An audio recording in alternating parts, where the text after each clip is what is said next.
it has been confirmed that Italian legend Giorgio Chiellini is coming to Major League Soccer. We, if you follow him on the Twitters, you will have seen the iconic LAFC introduction hat picture, you know, where they kind of do the look up in the hat. So we are now bringing in my very good friend, Matt Doyle, to break this all down for us. First of all, Matt, my first question to you, because I watched this video of Chiellini with the LAFC hat, and I was like, you know, Europeans don't wear baseball hats. Like, that is not a thing. Like, that's a very American thing. And so it just looked very awkward for me, Chiellini wearing a baseball hat. I was like, he's so stylish, he's Italian, and I'm like, I bet he hates this right now, this baseball hat. But listen, it works. Yeah, I mean, it's part of the club culture, and he's buying in, right? Isn't that what we're looking for with all of this? As soon as I have to say that I'm disappointed you didn't congratulate me on my Tony win. It was a big day for me yesterday. I died. I literally saw this unfolding on Twitter, and it made my life. You guys, Matt Doyle shares a name with a Broadway star, also named Matt Doyle, who happened to win a Tony last night for his performance in Company, which is one of my favorite shows ever. Yay, Stephen Sondheim. And Matt Doyle often gets tweets about Broad Matt Doyle, and it brings my heart such joy, because if you don't know this about our Matthew Doyle, he is a bit of a Broadway nerd, and we love him for it, because I am as well. So yeah. This is just, it's like worlds colliding in the best way. But back to the matter at hand. Look, they got Giorgio Chiellini on a TAM deal.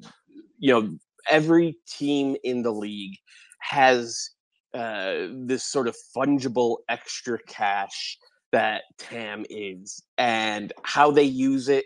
I think a lot of these moves have been really, really questionable. To me, this one isn't.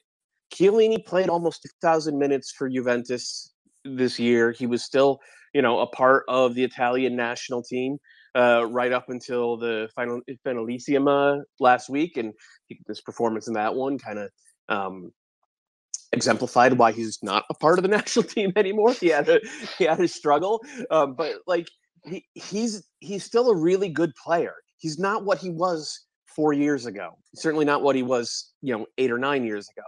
But he's still a really good player, and it's not like he's going to be the only player this age doing a job in MLS. He's the same age as Kai Kamara, and we've all seen how well Kai has played this year.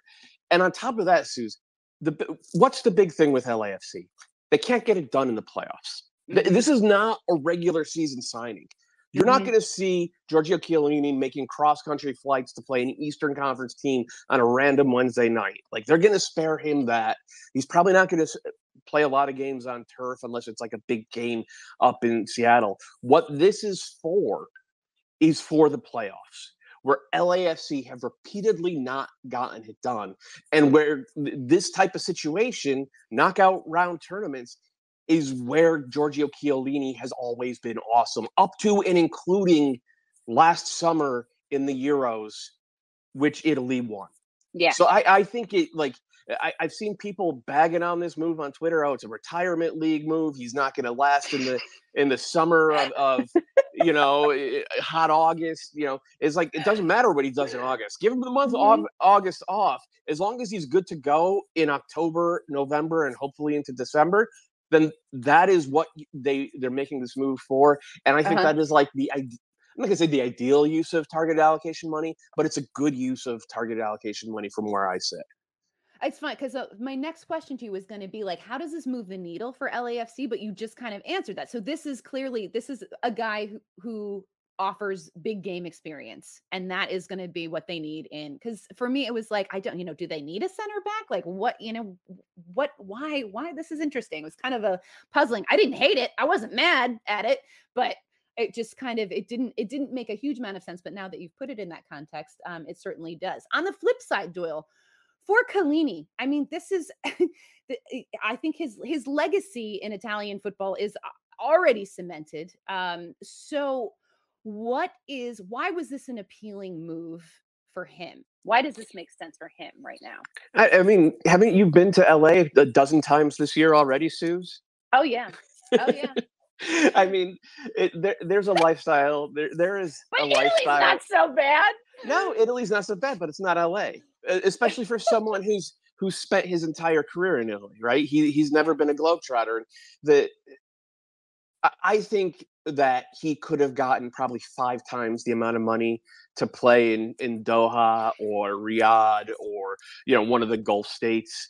I think he probably could have gotten 2 or 3 times the amount of money to play in Monterrey with Tigres or CF Monterrey. But places like LA, New York, and Miami, I think, are the big three. Those places have appeal. They have global appeal. And this is a built-in advantage for the LA teams that LAFC, look, the Galaxy have used it since day one. Yeah. And LAFC have used it to a decent extent as well. And that's the kind of signing that this is.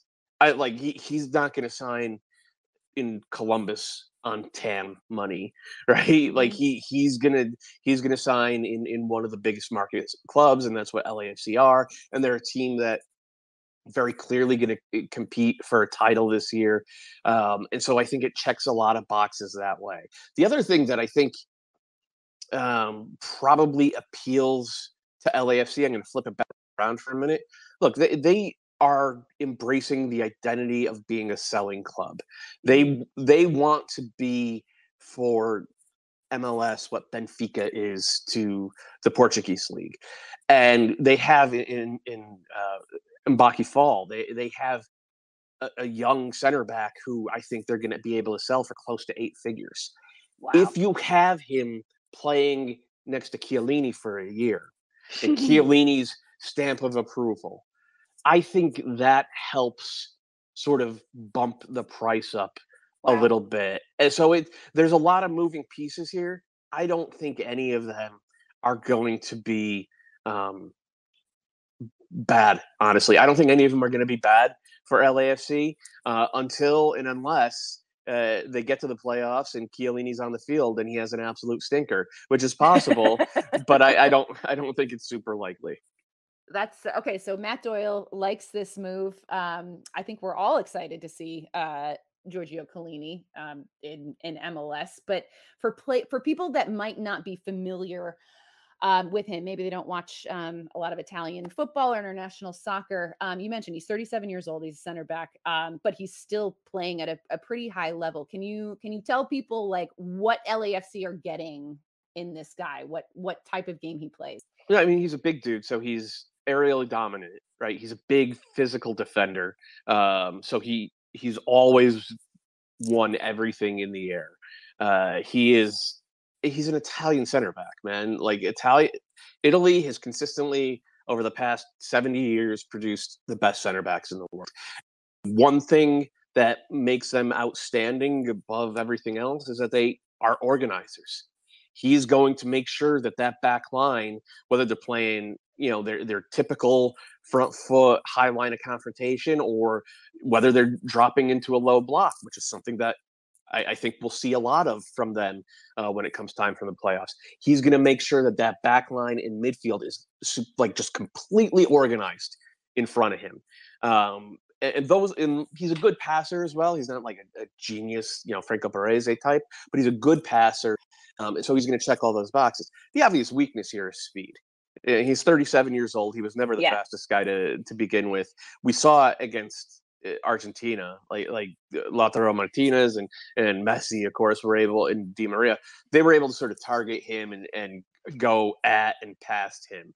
So there are going to be moments where he looks old and slow. But I think on balance, what you get from him organizing the back line and injecting a sense of calm in big games, like that's something LAFC's not had. No matter who they've had back there from day one, they've kind of not had that.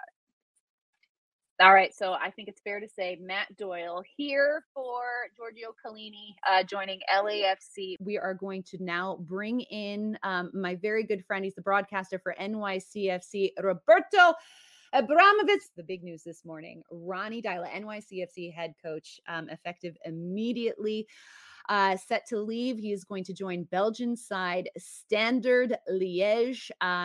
Roberto, thank you so much. You've been waiting patiently, and I appreciate it. How are you this morning? I have been enjoying the show. That's what I've been doing. It's been a lot to talk about today. Oh my God! Goodness. Did you delay Gas's plane on purpose so this way you could what? have like I know, the spotlight exactly. here? I was like, this is my moment. Let's go. We've got so much to dive into. No, of course not. Gas, I know Gas is absolutely gutted that he is not on the show today because there is just such a wealth of topics to dive into. But we're so happy and lucky to have your insight right now because I woke up this morning. This is interesting, Roberto, because I feel like these, we started to hear these rumors that Ronny Deila might be set to depart over the last couple of days. And then I woke up this morning, all of a sudden it was like, oh man, this is happening. So can you kind of walk us through, do you have any insight as to the timeline of this announcement and when things started to get very real for this move? It happened really quickly. So Standard Liège contacted New York City FC basically a week ago. And the conversations began there. And, Ronnie, it wasn't that he wanted to leave New York. He wasn't unsatisfied here. New York City, as far as I know, they made an offer, to increase his salary and renew his contract and do all sorts of things to try to keep him here. But at the end of the day, Ronnie really wanted to be closer to home. And Belgium is closer to Norway than New York City. And so that was really a major influence. So, I mean, it's not like a huge step up in leagues per se, because I don't rate the Belgian league as a great league in Europe. I mean, obviously their national team is top 2 or top 3 these days. So they're wonderful without a doubt.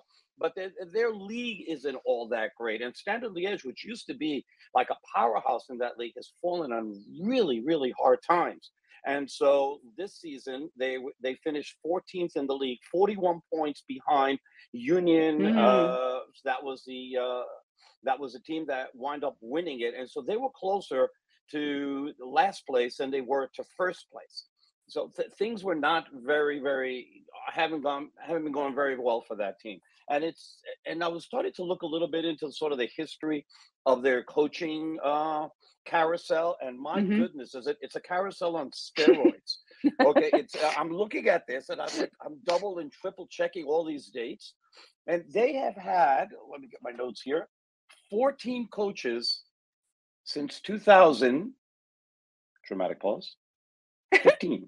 Whoa. 14? Yeah.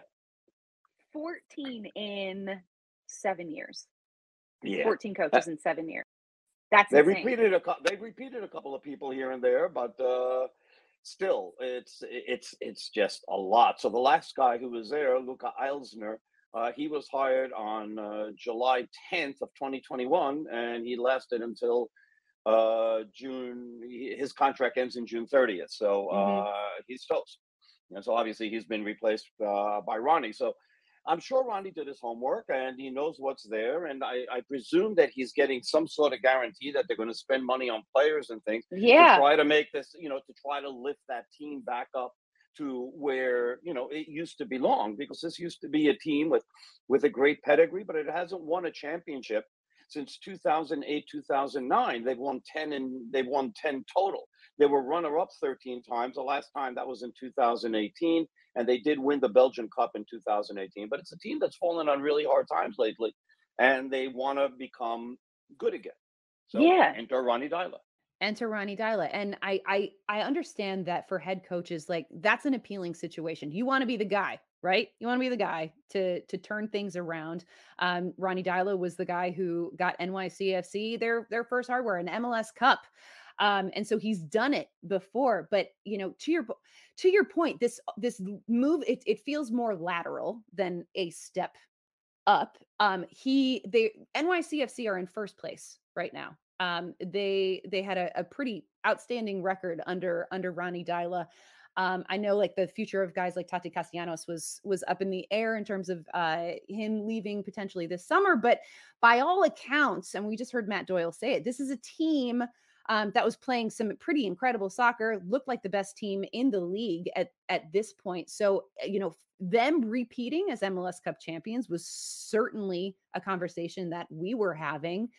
And it says, there was a quote from Ronnie Deila in this announcement. He said, "This was not an easy decision for me and my family. However, I feel this is the right time to take on this new challenge and return to Europe." Roberto, do you think, like, after having won MLS Cup back in December, so what, this is like 7 months ago, was it kind of, is that maybe when the seed was planted that perhaps he was ready for the next challenge? Almost like, I did here what I came to do. Now we start looking to get closer to home, because it just feels like he has this wealth of riches. Like, he's leaving a very good situation in New York City. No, without a doubt. I mean, he's leaving a premier job here, and it's interesting that he decides to make this move now. What went into it, and when he decided that he started to get an itch to get to Europe, I really don't know, because we had no hints of any of this happening until all of a sudden, during the break, all these stories started to come out. And as we found out, Standard Liège reached out only about a week ago.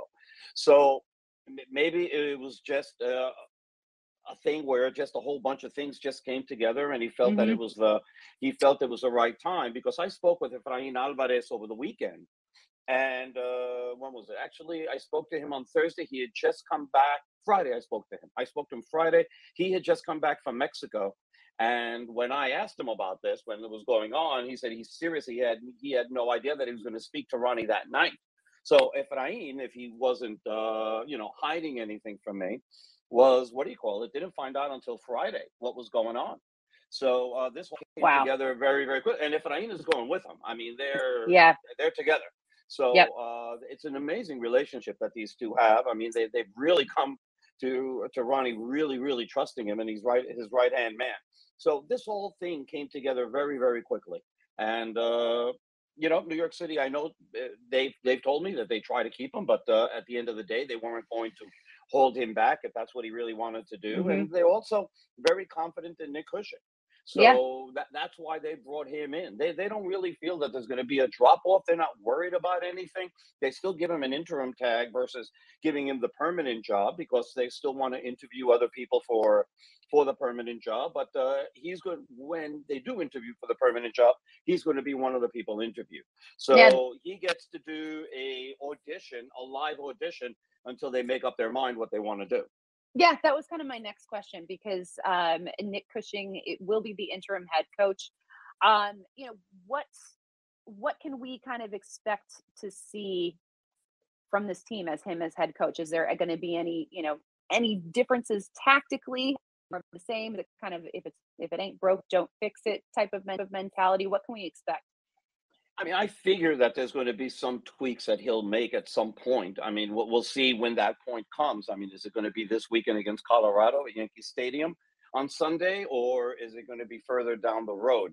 Because every coach has his own style and has his own thoughts. And, there might have been things that he said, if I was in this situation, I would probably do differently. So now he's going to get a chance to either continue what's being done, which is, by the way, undefeated in 8 games, 7 wins, 1 tie. During those 8 games, or little minor tweaks here and there. What becomes interesting is that Efrain was the only Spanish-speaking coach on the team, right? And obviously he's very bilingual.